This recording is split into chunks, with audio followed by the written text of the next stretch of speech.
Pag-usapan natin, kayo ang chairman ng House Committee on Energy. Tama ho ba yan? Yes, Manang Joe. Alam niyo masyado marami nababahala, mga ginang ng tahanan tungkol dito sa mabilis sa pagtaas ng presyo ng LPG. At yun ding presyo ng produktong petrolyo, kapag ka tumataas sa world market, nababalitaan pa lang ng oil companies, nagtataas na. Pero pagka bumababa, abay, paunti-unti at saka talagang tinitipid yung pagbaba ng presyo ng produktong petrolyo. Ano ho ba ngayon ang latest sa Committee on Energy tungkol dito sa naturang mga issues? You know, Manang Joe, we have been investigating them for the longest time. Well, they said that they have a 30-day inventory of their stock. So they claim that if the price of crude oil in the world market goes up, sometimes they also don't bring it up right away. That's what they claim, no? Pero after we questioned them, they admitted that since this industry is deregulated, so it's actually the local market forces which will dictate the price here. That means kung nagbaba yung presyo ng isang oil company, at sa tingin nila, pag hindi sila magagawa ng presyo, doon pupunta yung mamimili, doon na sila magababa. Pero kung pwede man na itaas ng konti at magtataas na rin naman ng iba, di okay lang sa kanila kasi their issue here is profit, which is legal, no? While it is true na deregulated ang oil industry, pero may safeguards dun sa ating mga batas, hindi po ba? Yes, Manong. Na ang Department of Energy, maaaring may gawin yung Interagency Task Force na itinatag ng batas, Department of Justice, DTI, Department of Finance, at ganoon din ang Department of Energy, meron magagawang paraan para i-monitor kung nagsasamantala o hindi ang mga oil companies. Opo, ginagawa po natin yan. As a matter of fact, lagi natin silang pinapahiring. Secretary Reyes, hindi po nagsasawang kausapin sila. At tayo naman, we are asking the BIR to look into their books, so at least, okay, it's not wrong to make profit, but you better pay the right taxes, so at least you can bring back to the people what is for the people. Siguro, either that or you give us a decent rollback. Siguro panahon na para i-review natin ang Total Oil Deregulation Law, magawa ng modifications o amendment na kinakailangan. At least doon sa punto ng pricing, para nang noon, at least kahit pa paano, natitiyak natin na mapapangalagaan ng gobyerno ang kapakanan ng pangkaraniwang mamamayan. Actually, Manong, matagal po natin ginagawa yan.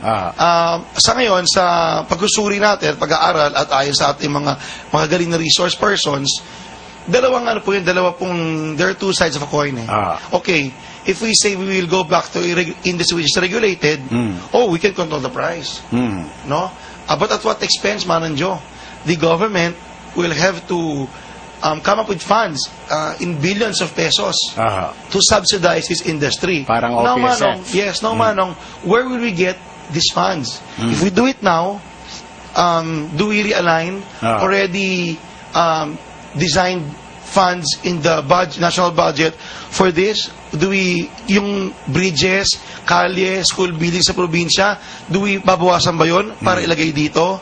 Or number two, do we levy new taxes on our people? So, these people who are calling for a return to an industry which is regulated, I'm sure, Manong, they are the ones who will oppose these new tax measures. But if they support these tax measures, then we have a good chance. Okay, isang clamor naman yung tungkol sa pagkontrol sa presyo ng LPG. Alam natin, lumilipad ngayon ang presyo ng LPG.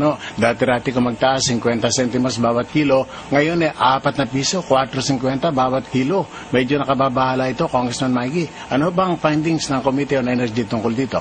Actually, Manong, tapos na sa Committee on Energy yan meron na kaming pinirma na committee report. It's already in the floor.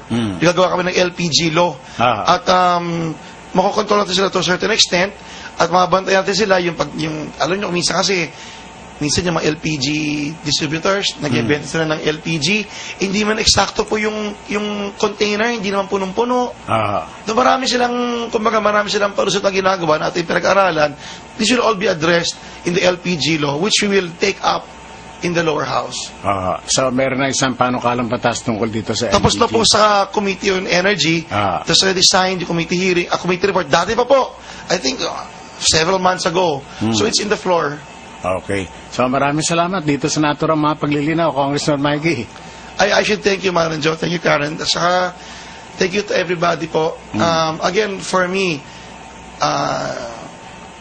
it is an opportunity for me to talk to our nation through you. Salamat po, Manong. Hindi po ba masyadong very unusual for a presidential son to wake up this early at pumunta sa radio station to clarify matters? Well, I did that in the other station. Okay, si Attorney Rondan. Attorney, maraming salamat po. Maraming salamat din, Joe. At anytime Salamat. nakakailanganin namin ang inyong paliwanag, medyo ibukas lang natin yung mga linya, no? Anytime, Joe. Para lang nun kung merong mga text messages, mga katanungan tungkol dito sa ating mga napag-usapan, medyo mabigyan linaw natin para na nun hindi na lumalaki ang issue. Bukas linya ko, Joe. Okay, thank you very much, Thank Attorney Rondain. Attorney, Congressman Maigi, maraming salamat po. Bueno, mga kaibigan, natin po napakinggan sa bahaging ito natin palatuntunan si Congressman Maigi Arroyo, 2nd District ng Lalawigan ng Pampanga, at si Attorney Roy Rondain. Damdamin Bayan. Oras, 5 minuto bago sumapit alas 8 ng umaga. Bye, Jesse. Bye.